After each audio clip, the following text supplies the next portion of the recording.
Today, a federal appeals court ruled that former President Trump is not immune from prosecution like he claimed in his federal election interference case. So now, what happens next? News 4's Chris Glorioso joining us in studio to explain. Chris. Well, Natalie, first of all, this decision makes it far more likely that Donald Trump will be on trial before the November election, possibly even during the Republican National Convention. Trump has been arguing presidential immunity, that special counsel Jack Smith's election fraud case should be tossed. But today, an appeals panel tossed that claim, saying no president has unbound authority to commit crimes.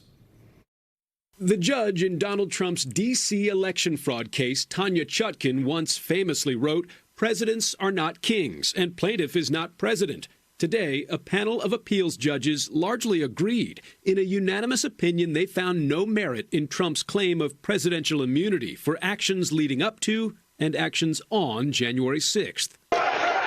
For weeks now, special counsel Jack Smith's election fraud case has been stalled while the panel of judges considered Trump's central claim that the Constitution forbids prosecuting former presidents for official acts taken while they were in the White House. The appellate judges, one Republican-appointed and two Democrat-appointed, said former President Trump's stance would collapse our system of separated powers. We cannot accept that the office of the presidency places its former occupants above the law for all time thereafter. Pence, I hope you're going to stand up. Trump now has about 6 days to ask the Supreme Court to overturn the ruling. On social media Tuesday, he insisted again a president of the U.S. must have full immunity. If not overturned, this decision would terribly injure the presidency because a president will be afraid to act for fear of the opposite party's vicious retribution. On the same day the ruling was published, a group of 60 congressional Republicans introduced a resolution that declares former President Trump did not engage in insurrection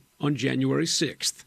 It was not an insurrection, but the crazos on the left, supported by their accomplices in the media, continue to try to harass and have President Trump removed from ballots using this false narrative. So what does today's ruling mean for the timing of the D.C. election fraud case? Well, if the Supreme Court declines to consider the case, or if justices rule in an expedited way, Jack Smith's case may well conclude this fall before the presidential election in November.